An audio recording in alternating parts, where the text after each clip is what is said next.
What's your name and where you from? My name is Daisy, and I'm from the Midlands, from a small canal village.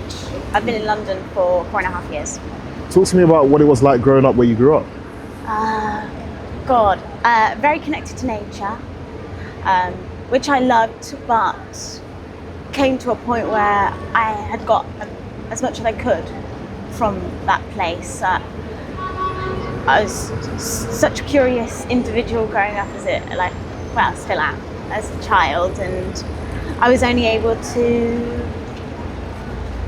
I knew everyone in the space. I wanted to meet more people and learn more, and being in a city has definitely done that for me. What was happening in your life at the time when you came to the realization that maybe there's just more for me out there? What's happening for me? So I never went to uni. I went straight into pest control, working in pest control, and then I travelled for a bit, and COVID hit, and that time really allowed for a pause in life and recalibrate what I was doing and actually whether it was feeding me, and I felt like something was missing. Like a breaking out of a shell. I felt small, like there was more, but whether I was daring enough prior to COVID, I don't think I was. You spoke earlier about how COVID was maybe a difficult time for you, maybe a challenging time for you. Is there any other experiences that you've been through in life where you think of maybe hardship and difficulty that really stand out? Yeah, I think definitely for me was school. I finished my MA 2.5 years ago, and during that time I learned that I had SPS, which is sensory processing sensitivity, and that made so much sense to me now as an individual. But learning about that, I almost grieved for the little girl in me that would have really benefited from knowing that in school. It's where you're like affected by your environment, and your senses are prone to overstimulation, whether that be like smell, surroundings, everything's heightened. And at school I couldn't concentrate, and I think that then created a narrative where I wasn't very smart, and I carried that for a really long time.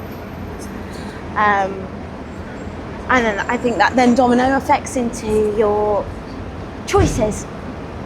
So keeping back at home, not allowing myself to really go for it. That was a big moment, finding out about that, and then trying to rewire that it's a superpower. But I need to. It's so important to understand yourself, to have the processes in place for people to discover themselves, what works for them in an educational environment, which I feel really passionate about, so that they can thrive or have support. Yeah. How do you feel now about having those thoughts in the past? Because to me it sounds like, you are smart, but maybe you just needed a little bit more time to kind of process things. Yeah, definitely. The school that I went to was very academically focused. So I'm not patient by nature. So that self-compassion didn't really come in. I don't know if it does when you're in your teens. Everything feels so monumental. Your friends do, what grades they're getting, what grades you're getting do. It feels like it's the biggest thing that's happened in your life thus far. So How would you say your condition impacts you as an adult now? Because you spoke about, how it impacted you in school. But what about now as an adult? I have an awareness of it now, which is great. I just have to be very open about what I need with myself, whether I'm taking too many things on. There's also like a proneness to empathizing with people to a certain degree, where you actually take it on as your own and you don't know what your own feelings are and what others are. So being able to just take a step back and protect yourself in a way. Are there any positive sides to it? Yeah, they are. It helps a lot with my job. I feel very connected to my surroundings. Community is really important to me. I do think it is a superpower. Being attuned with everything. It's fun. But when I'm in control of it. How important is community to you, and is there any experiences that you've been through where you really relied on the community that you had around you? Yeah, there are. I think when I initially found out about it, there felt some form of shame about speaking about it. For some reason, I think it's because I felt I don't want to take up too much space. I don't want to seem as if I'm asking for attention, but ultimately when you tell people something about yourself that's quite vulnerable, that you've just discovered, it's a way for them to know you on a deeper level. So allowing myself to be open about it, and then receiving such supportive responses and tender and being held in that, it encourages you to go forward. I mean, would you say you're quite an open person now, or do you still hold things back? I am an open person. I'm a polite person. What does that mean? I tend to skirt around the point.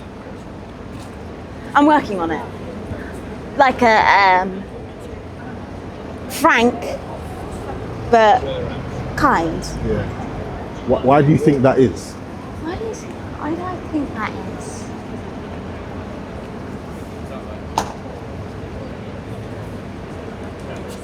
I think it was probably championed when I was little, being polite. And I've taken that on. When I'm being championed, it was like, oh, you're so polite. It's a positive thing. But it felt like a self-sacrifice in a way too. Yeah. But why do you think that when you're trying to be open to people that you skirt around the point and not get straight to it?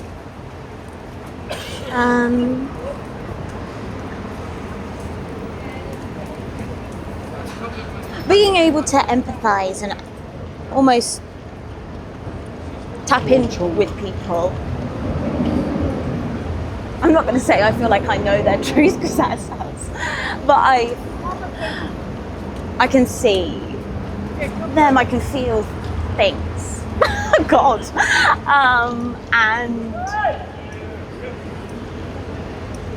it's not my job to tell them, I guess, what might be the solution. I don't know. I don't think I've quite figured that out yet. Daisy, thank you so much for talking to us. Thank you. Really appreciate it. Thanks Thank you so for your much. time.